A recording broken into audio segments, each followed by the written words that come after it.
कभी न कभी आपने भी जरूर सोचा होगा, क्या मैं अतीत में लौटकर अपनी की हुई गलती सुधार सकता हूं? क्या मैं भविष्य में जाकर देख सकता हूं कि आने वाले 100 सालों बाद दुनिया कैसी होगी? अगर हाँ, तो क्या ये सच में संभव है या फिर सिर्फ हमारी कल्पना का सुंदर जाल? नमस्कार दोस्तों, आज हम बात करेंगे टाइम ट्रैवल यानी समय यात्रा की। एक ऐसा विषय जो जितना रहस्यमय है उतना ही रोमांचक भी, जहां विज्ञान, दर्शन और कल्पना तीनों एक दूसरे से टकराते हैं। तो चलिए शुरू करते हैं एक ऐसे सफर पर जहां मंजिल है समय के पार। हम हर दिन समय के साथ जीते हैं। सुबह उठना, काम पर जाना, रात को सोना, सब कुछ समय की लय पर चलता है। लेकिन क्या कभी सोचा है, समय असल में है क्या? क्या ये सिर्फ घड़ी की सुई का घूमना है या कुछ और गहरा? प्राचीन दार्शनिकों से लेकर आधुनिक वैज्ञानिकों तक हर किसी ने इस सवाल का जवाब खोजने की कोशिश की। न्यूटन कहते थे, समय सर्वव्यापी है, यानी ये हर जगह एक समान गति से चलता है। लेकिन फिर आए आइंस्टीन, जिन्होंने कहा समय सबके लिए एक जैसा नहीं होता। आइंस्टीन की सापेक्षता, रिलेटिविटी ने दुनिया की सोच बदल दी। उन्होंने बताया कि समय और स्थान एक दूसरे से जुड़े हैं और मिलकर बनाते हैं स्पेस टाइम। इसका मतलब हुआ, अगर आप तेज गति से चलते हैं तो आपके लिए समय धीमा बीतेगा। ये ठीक वैसा है जैसे स्पेस टाइम एक लचीला कपड़ा हो जो गति या गुरुत्वाकर्षण से खींचता और सिकुड़ता है। यही है टाइम डायलेशन, जहां गति या गुरुत्वाकर्षण के कारण समय का प्रवाह बदल जाता है। इसी सिद्धांत की वजह से अंतरिक्ष यात्री जब पृथ्वी से बहुत तेज गति से घूमकर वापस आते हैं तो उनके लिए समय थोड़ा धीमा बीता होता है। वे वास्तव में भविष्य में कुछ सेकंड या माइक्रोसेकंड आगे पहुंच चुके होते हैं। यही सिद्धांत हमारे जीपीएस सिस्टम को भी सही काम करने में मदद करता है। अगर हम इस समय के अंतर को ठीक न करें तो हमारा जीपीएस हर दिन लगभग 38 माइक्रोसेकंड की गलती दिखाएगा। तो दोस्तों, समय एक लकीर नहीं बल्कि एक लचीला जाल है जो गति और गुरुत्वाकर्षण से मुरझाता और फैलता है। अब बात करते हैं टाइम ट्रैवल के वैज्ञानिक सिद्धांत। क्या हम इस समय के जाल में चल फिर सकते हैं? क्या हम अतीत में जा सकते हैं या भविष्य में कूद सकते हैं? टाइम ट्रैवल करके हम या तो अतीत में जा सकते हैं या फिर भविष्य में। इस वीडियो में पहले हम बात करते हैं भविष्य की यात्रा पर। भविष्य की यात्रा का पहला रास्ता है गति, स्पेशल रिलेटिविटी। आइंस्टीन ने अपने विशेष सापेक्षता सिद्धांत स्पेशल रिलेटिविटी में बताया कि जैसे जैसे कोई वस्तु प्रकाश की गति लगभग 3 लाख किलोमीटर प्रति सेकंड के करीब पहुंचती है, उसके लिए समय धीमा होना शुरू हो जाता है। जुड़वा विरोधाभास, ट्विन पैराडॉक्स का उदाहरण। कल्पना कीजिए कि 2 जुड़वा भाई बहन हैं। बहन अंजलि पृथ्वी पर रहती है। भाई विक्रम एक सुपरफास्ट रॉकेट में बैठकर अंतरिक्ष की यात्रा पर निकलता है, जो प्रकाश की गति के 99.9% पर चल रहा है। विक्रम अंतरिक्ष में सिर्फ 5 साल बिताकर वापस आता है, लेकिन जब वह पृथ्वी पर उतरता है तो पाता है कि उसकी बहन अंजलि लगभग 100 साल बूढ़ी हो चुकी है। विक्रम के लिए तो केवल 5 साल बीते, लेकिन उसने अनजाने में पृथ्वी के 95 साल छोड़ दिए। इस तरह विक्रम ने अनिवार्य रूप से भविष्य की ओर यात्रा कर ली। ये कोई कल्पना नहीं बल्कि उच्च गति पर समय के खिंचाव का सीधा परिणाम है। भविष्य की यात्रा का दूसरा रास्ता है गुरुत्वाकर्षण, जनरल रिलेटिविटी। भविष्य में जाने का दूसरा रास्ता है गुरुत्वाकर्षण। आइंस्टीन के सामान्य सापेक्षता सिद्धांत जनरल रिलेटिविटी के अनुसार जितना ज्यादा गुरुत्वाकर्षण होगा समय उतना ही धीमा चलेगा।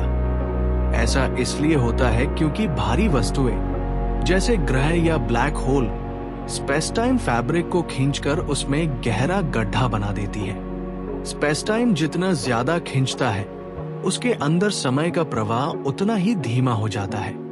ब्लैक होल के पास अगर आप किसी ब्लैक होल के इवेंट होराइजन के करीब 1 घंटा बिताते हैं, तो पृथ्वी पर लाखों साल बीत चुके होंगे। आप अनजाने में लाखों साल भविष्य में पहुंच जाएंगे। आईएसएस का उदाहरण, ये प्रभाव हमारे इंटरनेशनल स्पेस स्टेशन आईएसएस पर भी दिखता है। आईएसएस पर मौजूद अंतरिक्ष यात्रियों को 2 प्रभावों का सामना करना पड़ता है। पहला है गुरुत्वाकर्षण से दूर होने का प्रभाव, जिससे समय थोड़ा तेज चलना चाहिए। दूसरा है तेज गति 28,000 किलोमीटर प्रति घंटा का प्रभाव, जिससे समय धीमा चलना चाहिए। गति का प्रभाव ज्यादा होता है, इसलिए आईएसएस पर 6 महीने बिताने वाला अंतरिक्ष यात्री पृथ्वी पर मौजूद लोगों की तुलना में लगभग 0.005 सेकंड भविष्य में पहुंच जाता है। यह दिखाता है कि भविष्य की यात्रा एक स्थायी और वास्तविक संभावना है। भविष्य की यात्रा का प्रमाण है जीपीएस सिस्टम।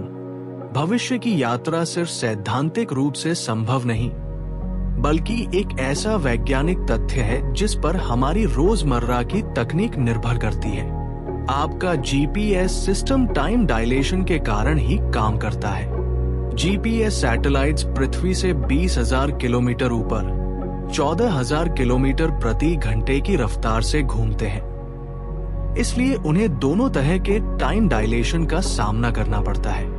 पहला है गति के कारण, सैटेलाइट पर समय थोड़ा धीमा चलता है।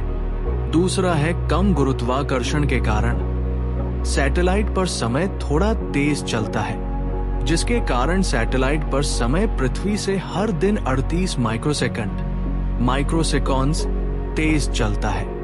अगर जीपीएस इंजीनियर इन 38 माइक्रोसेकंड के भविष्य में जाने वाले अंतर को ठीक न करे, तो आपकी जीपीएस प्रणाली हर दिन लगभग 10 किलोमीटर की गलती दिखाएगी। आपका जीपीएस तभी सही काम करता है जब हम आइंस्टीन के भविष्य की यात्रा वाले नियमों को लगातार ध्यान में रखकर सैटेलाइट्स की घड़ियों को समायोजित एडजस्ट करते हैं। तो दोस्तों, भविष्य की यात्रा एक ऐसा साइंटिफिक रियलिटी है जो हमारे ब्रह्मांड की मौलिक संरचना पर आधारित है। आप हर पल समय में आगे बढ़ रहे हैं, लेकिन अगर आपको बहुत दूर भविष्य में जाना है, तो आपको या तो प्रकाश की गति के करीब यात्रा करनी होगी या किसी विशाल गुरुत्वाकर्षण पिंड के पास जाना होगा।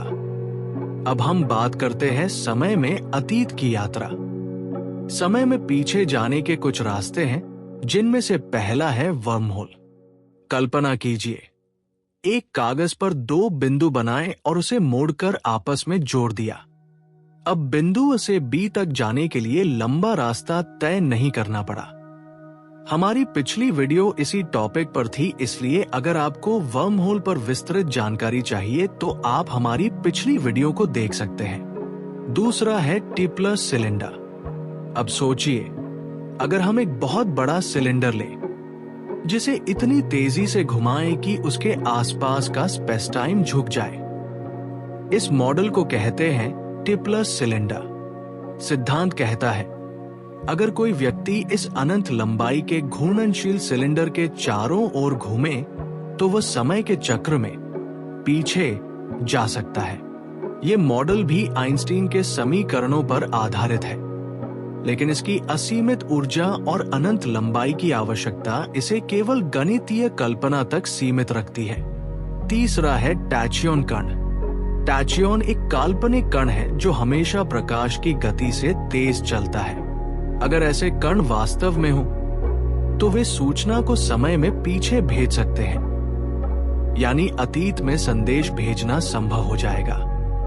भौतिकी के नियम बताते हैं कि टैकीन में काल्पनिक द्रव्यमान इमेजिनरी मास होना चाहिए जो हमारी वर्तमान समझ से परे है, परंतु अब तक ऐसा कोई कण देखा नहीं गया। चौथा तरीका है वार्प ड्राइव अल्क्यूबिया ड्राइव। ये विचार किसी साइंस फिक्शन फिल्म जैसा लगता है, लेकिन ये भी एक गंभीर वैज्ञानिक प्रस्ताव है। माइकल अल्क्यूबियर ने सुझाव दिया, अगर हम अंतरिक्ष के एक हिस्से को सिकोड़ दें और दूसरे हिस्से को फैलाए, तो हम स्पेस के साथ साथ समय को भी मोड़ सकते हैं। यानी जहाज अपने चारों ओर एक बबल बनाएगा, जहां अंदर कुछ नहीं हिलेगा, लेकिन बाहर का स्पेस तेजी से खींचेगा। इस तरह जहाज प्रकाश से तेज गति से यात्रा करेगा, बिना किसी नियम को तोड़े, क्योंकि ये स्पेस टाइम को खुद हिला रहा है, न कि जहाज को स्पेस के अंदर गति दे रहा है। लेकिन इसके लिए चाहिए फिर वही नकारात्मक ऊर्जा जो अब तक हमारे पास नहीं है। पांचवा है क्वांटम वर्ल्ड और मल्टीवर्स। क्वांटम स्तर पर चीजें बहुत अजीब होती हैं। कण एक साथ दो जगह हो सकते हैं। भविष्य की संभावना पहले से तय हो सकती है और हर निर्णय पर एक नई रियलिटी बन सकती है। इसे कहते हैं मैनी वर्ल्ड्स इंटरप्रिटेशन। यानी हर बार जब आप अतीत बदलते हैं, आप असल में एक नई ब्रह्मांड शाखा यानी न्यू टाइमलाइन बना देते हैं। इस दृष्टिकोण के अनुसार आप अपने अतीत को नहीं बदल सकते, आप बस एक नई टाइमलाइन में चले जाते हैं। इस सिद्धांत में विरोधाभास पैदा नहीं होता, क्योंकि आप जिस अतीत को बदलते हैं वो आपका अपना अतीत नहीं होता। अब आते हैं उस हिस्से पर जो टाइम ट्रैवल को सबसे मुश्किल बना देता है, पैराडॉक्सेस यानी विरोधाभास। पहला पैराडॉक्स है ग्रैंडफादर पैराडॉक्स। मान लीजिए आप अतीत में जाकर अपने दादा को मार देते हैं। अब आप पैदा ही नहीं होंगे, तो फिर अतीत में जाने वाला आप कौन था? यह है ग्रैंडफादर पैराडॉक्स, जो कॉज एंड इफेक्ट के नियम को तोड़ देता है। दूसरा पैराडॉक्स है बूटस्ट्रैप पैराडॉक्स। कल्पना कीजिए आप भविष्य से एक मशीन लेकर अतीत में जाते हैं और वही मशीन आप खुद बनाते हैं। अब सवाल, उस मशीन का असली निर्माता कौन है? यह है बूटस्ट्रैप पैराडॉक्स, जहां कोई वस्तु या जानकारी बिना स्रोत के खुद से अस्तित्व में आती है। तीसरा पैराडॉक्स है नोविकोव सेल्फ कंसिस्टेंसी प्रिंसिपल। रूसी भौतिक विज्ञानी नोविकोव ने कहा, प्रकृति खुद विरोधाभासों की अनुमति नहीं देती। यानी अगर आप अतीत में जाए तो आप वही करेंगे जो इतिहास के अनुरूप हो। आप किसी घटना को बदल नहीं सकते, आप केवल वही कर सकते हैं जो पहले से हो चुका है। चौथा पैराडॉक्स है chronology protection conjecture. Stephen Hawking ने कहा, शायद प्रकृति खुद टाइम मशीन को बनने से रोक देती है। यानी अगर कोई समय में पीछे जाने की कोशिश करे तो कोई न कोई भौतिक नियम उसे असंभव बना देगा। ये एक तरह का कॉस्मिक सेफ्टी लॉक है जो ब्रह्मांड को विरोधाभासों से बचाता है। मान लीजिए कि विरोधाभास किसी तरह हल हो जाते हैं, तब भी एक गहरा दार्शनिक सवाल उठता है, आपकी पहचान, आइडेंटिटी और स्वतंत्र इच्छा, फ्री विल का क्या होगा? अगर अतीत में जाकर आप कोई बड़ा बदलाव करते हैं, तो क्या वो आप जो भविष्य से आया था अब भी वही रहेगा? टाइम ट्रैवल न सिर्फ भौतिकी के नियमों को चुनौती देता है, बल्कि हमारे अस्तित्व और चेतना यानी कॉन्शियसनेस के सबसे मूलभूत सिद्धांतों को भी हिला देता है। क्या आप अब समय यात्रा से जुड़े कुछ मिथक या कहानियां भी जानना चाहेंगे? समय यात्रा सिर्फ विज्ञान नहीं, बल्कि हमारी कल्पनाओं का भी पसंदीदा खेल है। भारत की कथाओं में काल चक्र का जिक्र मिलता है, जहां ऋषि, देवता या पात्र युगों में घूमते हैं। जैसे महाभारत में राजा रैवतक, जो ब्रह्मा जी के पास गए और जब वापस लौटे तो पृथ्वी पर युग बदल चुका था। कुछ कहानियां ऐसी भी हैं जहां कोई व्यक्ति कुछ घंटे सोता है और जागने पर 100 साल बीत चुके होते हैं। इसी तरह पश्चिमी दुनिया में भी रिप वैन विंकल और स्लीपिंग सोल्जर्स जैसी कहानियां हैं। फिल्मों में भी टाइम ट्रैवल बार बार दिखाया गया, जैसे back to the future, interstellar, dark, the time machine. इन कहानियों ने हमारे दिमाग में टाइम ट्रैवल को संभव महसूस कराया, भले ही विज्ञान अभी वहीं तक न पहुंचा हो। अब सवाल, क्या यह सच में मुमकिन है? विज्ञान कहता है भविष्य की ओर यात्रा तो संभव है। हम इसे टाइम डायलेशन के रूप में देख चुके हैं। वास्तव में अंतरिक्ष यात्री जब ISS इंटरनेशनल स्पेस स्टेशन पर 6 महीने बिताते हैं तो वह पृथ्वी पर मौजूद लोगों की तुलना में लगभग 0.005 सेकंड भविष्य में पहुंच जाते हैं। और हमने देखा कि GPS सिस्टम इसी सिद्धांत पर आधारित है। लेकिन अतीत की ओर यात्रा, यह अब भी थ्योरी और कल्पना के बीच अटकी हुई है। इसके लिए चाहिए नकारात्मक ऊर्जा, विशाल ऊर्जा स्रोत और ऐसा स्पेस टाइम जिसे हम मोड़ सके। वर्तमान तकनीक से ये असंभव है।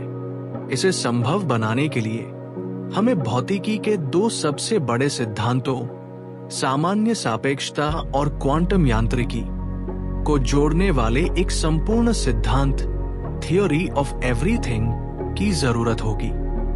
तो दोस्तों, आज हमने जाना कि समय यात्रा सिर्फ कल्पना नहीं, बल्कि विज्ञान की एक दिलचस्प संभावना है।